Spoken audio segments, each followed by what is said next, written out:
Here we go, everybody. After all this build-up, it is time to do another ranking of albums. You know, I reviewed through all these over this past month or so, and it's been a hell of a time. I love Ozzy's solo career, and I'll just go ahead and say that this is my opinion on here. It's awesome if you have a differing opinion, because I know with some of these, I already know I'm going to piss some people off. I'm not trying to. It's just what I prefer. But yeah, I think the majority of these are great. Really, I think all of them are great except for one. So I could see a lot of these. This was a really hard list to make, because I love all but one of these albums. But and there are a lot of them. But before we begin, I'll go ahead and kind of like the Dio video, I like to show just kind of some stuff that's not studio albums, kind of some bonus stuff I got. I got one of my favorite live albums of all time, which I'm not the biggest live album guy, unless it's like an unplugged or something special, bonus tracks and stuff on it. But this has Brad Gillis from Night Ranger playing guitar. It's after Randy Rhoads died. Ozzy Speak of the Devil, one of my favorite live albums of all time. So I just thought I'd show that off. And then I've got this CD of The Ozzman Cometh, which is like it's kind of like a greatest hits, but it's got a lot of like unreleased content, like demo versions of stuff, and the really, really cool unreleased track of Back on Earth, which that is an incredible song. But anyways, let's hop in. We got 12 albums, and if you guys saw the reviews, you already know my least favorite one is 2005's Undercover. That's ranked number 12, and I think this is a terrible album. I don't really like cover albums to begin with. And from other cover albums I've heard, this is even worse. Like, I already don't like them, but this is just on a new level of bad, in my opinion. You got Jerry Cantrell on guitar, which he does a decent job here, but I mean, it's just a mess. The production's muddy, but I've only listened to this album all the way through twice, which one of these times is going through and listen to it again I don't like it. I'll say there's a couple of okay covers on here. Like Rocky Mountain Way was pretty cool. Mississippi Queen. 21st Century Schizoid Man's a great cover. And Sympathy for the Devil was pretty cool. Kind of fits Ozzy. But other than that, there's a lot of just boring covers and stuff that I get. This is stuff that Ozzy is into. I'm not to say that I'm not into a lot of these songs, but he could have chose a lot more interesting stuff to cover, in my opinion. But yeah, terrible album. Not a fan of it at all. And here's where people are probably going to get pissed off. But again, this is just what I think. I'm not trying to be controversial, but it's all right. Rank number 11, the debut, Blizzard of Oz. And I get it, why people throw it up near the top, due to it being the first one and all that. But, And I think it's an incredible debut. This is a great album. But, some of the tracks on here, they're kind of burnt out. I wouldn't even say I'm burnt out on them anymore, but I mean, they're just overplayed a little bit. But I can hear them on this album, and I'm not bothered. But like Crazy Train and stuff, and Mr. Crowley's kind of overplayed, but it's still good. And, the second half of this album, stuff like No Bone Movies and Revelation Mother Earth and Steal Away the Night, they kind of lose me there a little bit. Those aren't bad songs, but they're not really all that great. I Don't Know is an incredible song, one of my favorite Ozzy songs. Goodbye to Romance is a great ballad. Suicide Solution's one of the highlights off here. So it's kind of a split album for me. But, and the production's not all that great. Randy Rhoads is incredible on here. But yeah, like I said, I get it. Like, people like to rank it up because maybe it was their first experience with Ozzy, and I know it was his first one. Incredible album cover, though, by the way. Super iconic. But for me, if I'm just going into it, it's just one of my least favorite ones. I do listen to it a lot. I revisit all of these a lot, except Undercover, by the way. But this one, I like other albums better. Anyways, so we got that one out of the way, the big upset. I'll go with number 10 with 2001's Down to Earth. This album is kind of controversial too, and I will say that I did used to rank this higher, but after this reviewing it and such, I kind of threw it down a couple spots. But I love tracks like Gets Me Through, Facing Hell. The heavier ones on here are awesome. I love Black Illusion, Junkie's awesome. Can You Hear Them is super, super pretty breakdown in there that sounds a lot like a Randy Rhoads guitar breakdown. That I Never Had is probably the best track off here. But then you have a lot of these, like you have kind of the half song, like you had a, part one, which is kind of pretty, but where's the part two? And, and it's real short. He never made a part two, and I don't think we're going to see a part two on any upcoming albums. But then you got the really overplayed Dreamer, which is kind of one of my least favorite Ozzy ballads. And then another issue I kind of have with this is a lot of times the verses are way more hooky than the choruses, and the choruses kind of get a little repetitive for me on stuff like Alive and Running Out of Time and No Easy Way Out. Like those are great songs, but like the verses are really where it gets me, and the chorus is kind of drag on a little bit. But this is a great album, totally underrated. Anyways, that's number 10. We'll get to number 9, which this one ranked up, actually. Black Rain. Possibly Ozzy's heaviest record in his discography. And, I used to kind of have some problems. The production's not my favorite. Zakk Wylde's tone is probably my least favorite tone he's got on any of the albums, guitar tone. But, I mean, you can't... The vocals on this are badass. And the way... it's filled with some awesome stuff. There's not a lot of filler on here. Not Going Away. I mean, that's just a bold statement opening track. I Don't Want to Stop was the hit off here, and it's great. Black Rain, if you watch the review that I did with my brother, we kind of joked about that one and Countdown's Begun. They sound real freaking similar, so that's kind of an issue, but I like both those songs. I like Countdown's Begun better, and that's one of the best songs off here. Almighty Dollar's kind of epic, pretty long, and it's got a really cool breakdown and stuff, really cool lyrics, and that's probably my favorite off here. I love the ballad Lay Your World on Me and Here for You, two incredible ballads. 11 Silver's awesome. Trapdoor's kind of a filler track for me. That was not a good way to close the album, I don't think. Civilized Universe is alright. But yeah, this is a great album. I definitely underrated it in the past. But after listening to it again, I was like, man, and it just felt fresh. Especially after going through these in order and listening to that cover album. Popping this thing on to review next, I was like, oh, thank God. But anyways. Number 8. We got Ordinary Man. 2020's Ordinary Man, the most recent one. And I just listened to the hell out of this album. Like I said in my review of this, when it first came out, I was so excited. It had been 10 years since Ozzy came out with the record. And this thing does not disappoint. It's got some pretty stellar production. The Andrew Watt guy, I kind of have some problems with him on guitar and stuff. On some of these, he doesn't have a consistent tone at all throughout this. There's a lot of special guests, which is pretty cool, like the Elton John and Slash joined in on the song Ordinary Man, the title track, and that's a beautiful, very heartfelt song, passionate song from Ozzy. You got Straight to Hell, which is one of the best Ozzy openers in my opinion. I love Under the Graveyard. It's just, man, what a comeback song. Today's the End, Eat Me with that awesome bass line.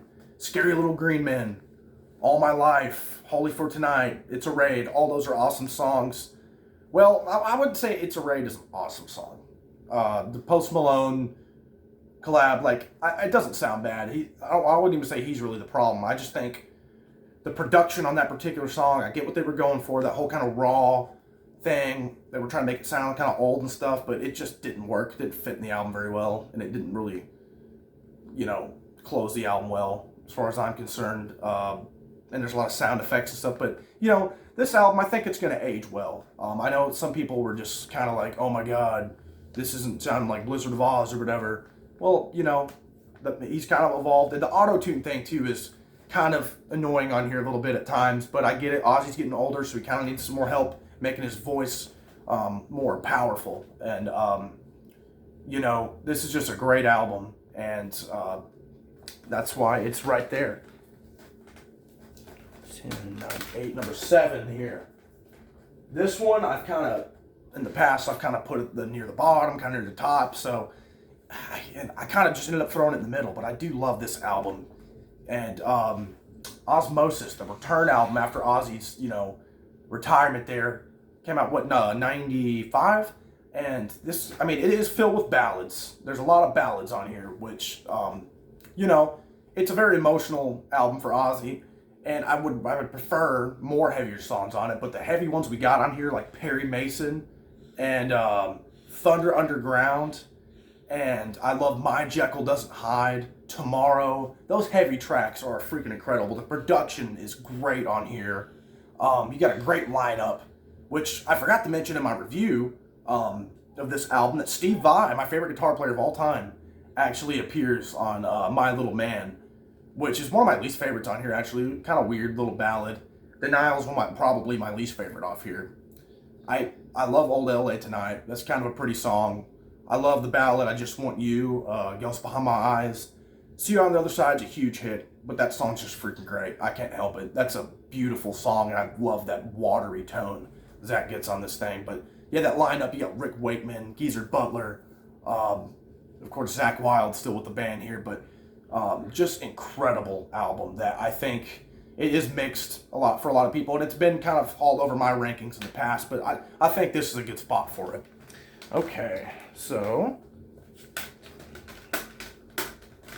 number 6, and this one, this is maybe the most underrated album for me. That I think in his discography. Number 6 is 2010 Scream, and I made a comment in my last review for Ordinary Man how that the album cover on here, like if you look at it digitally or any other way it was released, it's got the big classic Ozzy logo, but this one's just kind of plain, just him standing there. I wish they would have had that in the CD, but regardless, incredible tracks on here, some heavy stuff. Gus G does some awesome work on guitar.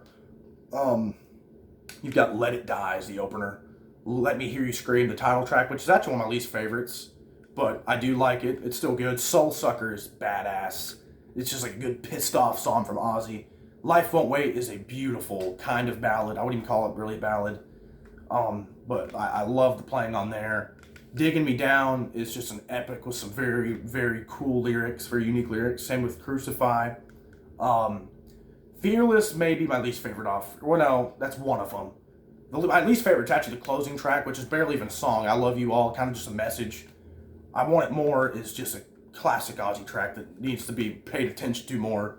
Time's cool, that's kind of a ballad.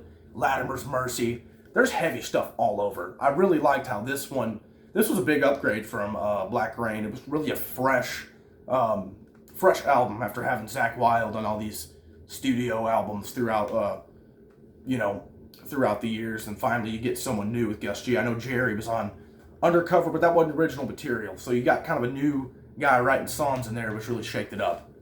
But anyways, yeah, totally underrated album. Then we're going to go with number 5. The top 5 here. Number 5, Jake E. Lee's first album with the band, Bark at the Moon. The first Ozzy album post Randy Rhoads, which, man, this album, it is more kind of the 80s metal, like once that kind of had fully kicked in at around this time with a lot of glam bands. This is not a glam album, I don't think, at all.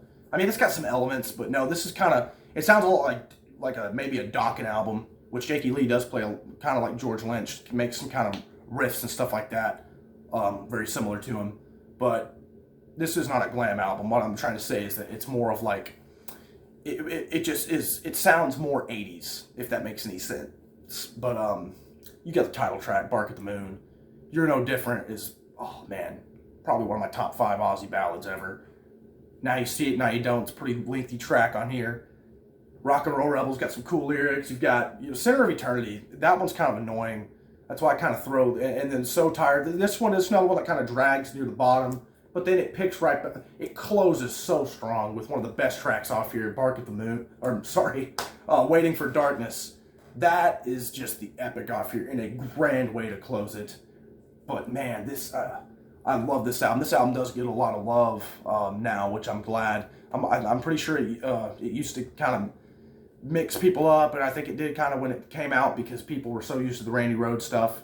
And this one maybe isn't quite as heavy as some of the ones that follow it, but it's just a great album. I love this album.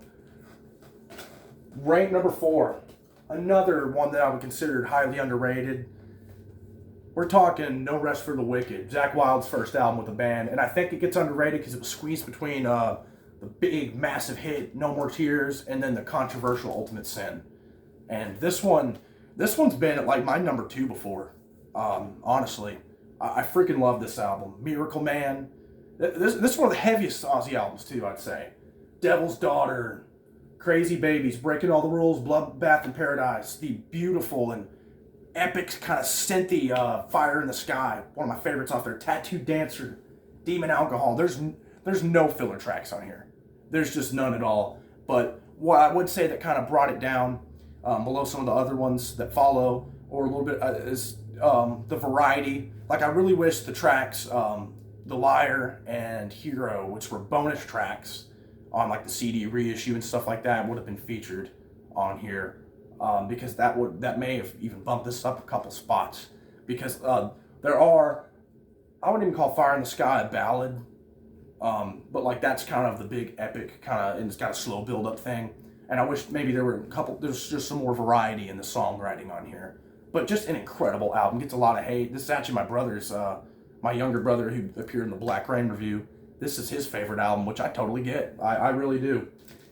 Anyways, now we got ranked number 3. And this album is, well, I've not seen it as hated on as much as I used to. But we're talking the Ultimate Sin. This one gets called a glam metal album pretty frequently. I still wouldn't really consider it. It kind of falls in the same vein as Bark at the Moon, where it just sounds real 80s and incorporates a lot of synth, which I dig. Jakey Lee had a big hand in writing a lot of this. I mean, there's some heavy stuff off here. Lightning Strikes is just a heavy riff. You got, I love the title track, The Ultimate Sin. Never Know Why. Thank God for the Bomb is pretty cool. I like the harmonics at the beginning of it. And then you've got the Killer of Giants is the big epic off here. Just, that may be the best one. It's just an incredible song. Never is incredible. Never Know Why. Secret Loser.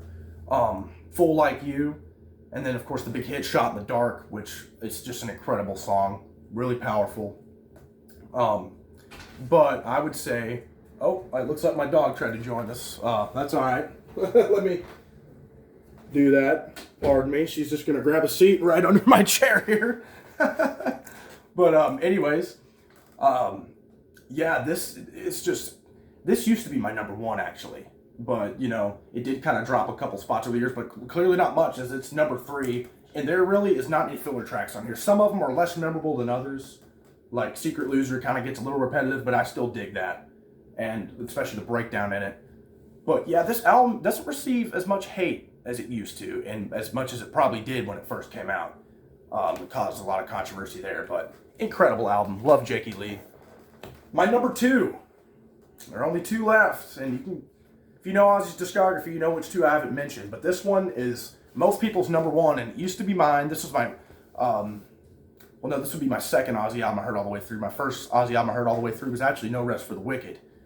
But we've got Diary of a Madman is my number 2. Masterpiece of a record. Randy Rhoads, just, you thought he was great on the first album, Blizzard of Oz. No, I mean, he shocks it on Diary of a Madman. Over the Mountain is freaking the definition of Ozzy opener. Flying High Again, really melodic. You Can't Kill Rock and Roll, a really beautiful kind of rock epic. Believer, which is a pretty heavy track. Little Dolls, pretty heavy. Tonight is a beautiful ballad, probably my top 5. Sato's a good song, probably one of my least favorite off here. And then one of my favorite Ozzy songs ever, Diary of a Madman. That is a masterpiece, just crafted track with the symphonic elements it's got kind of in the middle, the breakdown. This album, I totally see it as number 1 for a lot of people. I see why it is, because it's been my number 1 before. And this was the album that, after I heard this made me, because I'd only heard No Rest for the Wicked, and then I listened to this one, and I just dove in to Ozzy's discography. That was quite a long time ago. But, you know, and he's been one of my favorite artists ever since. But this album really, really got me into Ozzy back in the day for me. But number 1, which I don't see this one get put as high as I think it should be. I wouldn't call it underrated because people talk about its greatness, but No More Tears for me. One of the best produced albums, like production-wise, I've ever heard. So crisp and clean production. You can hear every instrument perfect. I mean, oh, you got Mr. Tinker Train, like another like defining opening track for Ozzy. You've got I Don't Want to Change the World, another really cool track that keeps the pace rolling. You've got the big hit ballad, Mama I'm Coming Home, but it's beautiful. I love it. I can't help it. Heavy track, Desire, the epic, another hit, but I love it. No More Tears. That's a beautiful song. The piano breakdown going on in there, and just Zakk Wylde, one of his best solos. This is probably my favorite song off here. One of my favorite Ozzy songs, period, is Sin. That is just super melodic yet heavy at the same time. You've got Hellraiser. Oh my God, that is just like an anthem, you know, gets you pumped. Time After Time's another really pretty ballad. Zombie Stomp's a really cool song. AVH is probably my least favorite off here. Probably the only filler track, maybe. Well, no, I wouldn't even call her filler track because I do dig it. I really like the pre-chorus too on that. And then you end it with the beautiful Road to Nowhere. Really powerful stuff on here, but this is like the perfect mix of like the ballads, the epics, and the heaviness from Ozzy. He really, you know, he was going to retire after this. Of course, luckily he didn't. But what a way it would have been to go out on. Like, he just gave it his all. Some of his best vocal work. You've got just an incredible bass tone from, even though Mike Inez, he was credited to writing, you know, the title track's bass line and stuff. He really only played on, or really Bob Daisley played on the entire album, which, you know, I think it would have been cool if Mike Inez played on it, actually, but I found out that he didn't. He just was writing the No More Tears track with them, and then, of course, the tour. But this is just one of my favorite albums of all time. I could probably call this like a desert island album I would bring with me. It's just, you know, there's so much variety. It just changes up on you, and you just never get bored listening to this thing. Yeah, what a decorated discography Ozzy's got, guys. Like I said, all those were great. Literally every single one of those albums were great, except Undercover, which is almost like, some people don't even count when they're ranking, but I went ahead and counted it. But yeah, it's also that time, guys, to announce the next album I'll be reviewing. And that's the trick here. It's not the series, because kind of like after my Judas Priest one, I took like almost a little bit of a break in between. I mean, I was still making content, but I just released a small discography ranking. Well, this is just going to be a one-off album review, because they only had one album. But it's kind of the prog rock supergroup from the 80s, GTR, which had Steve Hackett who did guitar work at Genesis, and Yes's Steve Howe come together and make an awesome album. So I'll be reviewing that next time. And then also in that video, since that's just a one-off, I'll announce the next band we'll be reviewing all the way through, and I'll tell you, it's another big discography. It's a 16 album discography, so it's going to be a pretty big one. And you know, Priest had 18, so this would be like the second longest one that I end up doing. But like I said, I'll announce that on the GTR album review that I do. But thanks, guys, for watching. This was super fun doing. I love Ozzy, and you know, I would love to hear everybody's rankings, you know, and all the varying opinions and stuff. And if you want to hate on my rankings because of some of the controversial picks, that's cool. I get it. But you know, everybody has a different opinion. But thanks, guys. I appreciate it.